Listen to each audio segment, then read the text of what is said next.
നമസ്കാരം. നമ്മളെല്ലാവരും കേരളം മുഴുവൻ ആകാംക്ഷയോടെ കാത്തിരുന്ന ആ വാർത്ത വന്നിരിക്കുകയാണ്. 2025 തദ്ദേശ സ്വയംഭരണ തിരഞ്ഞെടുപ്പിന്റെ തീയതികൾ ഒഫീഷ്യലായി പ്രഖ്യാപിച്ചു. അപ്പോ ഈ നിർണായക തിരഞ്ഞെടുപ്പിനെക്കുറിച്ച് നമ്മൾ തീർച്ചയായും അറിഞ്ഞിരിക്കേണ്ട കാര്യങ്ങളിലേക്ക് നേരെ കടക്കാം, അല്ലേ?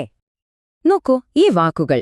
വരുന്ന 2025 ഡിസംബറിലെ കേരള തെരഞ്ഞെടുപ്പ് അതൊരു വല്ലാത്ത സംഭവമായിരിക്കും.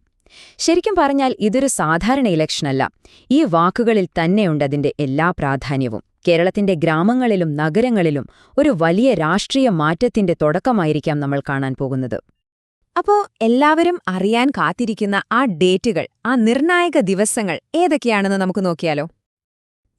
ഈ 2 തീയതികൾ നിങ്ങളുടെ കാലണ്ടറിലോ ഫോണിലോ ഒന്ന് മാർക്ക് ചെയ്തോളൂ. 2025 ഡിസംബർ 11 ഒരു വ്യാഴാഴ്ച. അതാണ് നമ്മളെല്ലാം പോളിംഗ് ബൂത്തിലേക്ക് പോകുന്ന ദിവസം. പിന്നെ റിസൾട്ടിനായി അധികം ടെൻഷൻ അടിക്കേണ്ടി വരില്ല. കാരണം വെറും 2 ദിവസം കഴിഞ്ഞ് ഡിസംബർ 13 ശനിയാഴ്ച തന്നെ കേരളത്തിന്റെ ജനവിധി എന്താണെന്ന് നമ്മൾ അറിയും.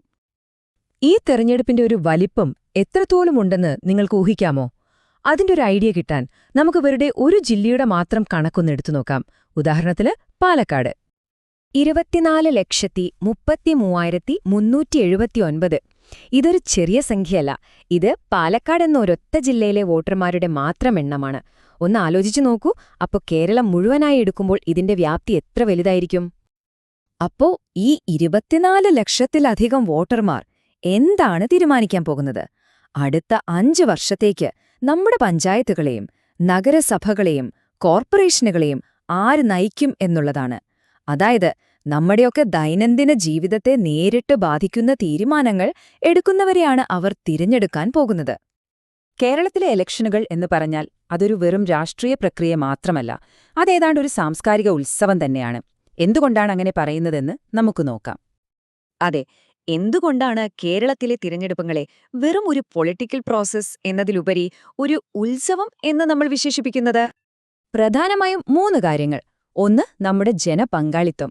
ഓരോ ഇലക്ഷനിലും വോട്ട് ചെയ്യാൻ മുന്നോട്ട് വരുന്ന ആളുകളുടെ എണ്ണം നമ്മളെ അത്ഭുതപ്പെടുത്തും. 2, നമ്മുടെ ഉയർന്ന പൗരബോധം. ചായക്കടയിലും ബസ് സ്റ്റോപ്പിലുമൊക്കെ രാഷ്ട്രീയം ചർച്ച ചെയ്യാൻ നമുക്കൊരു മടിയുമില്ല, അല്ലേ?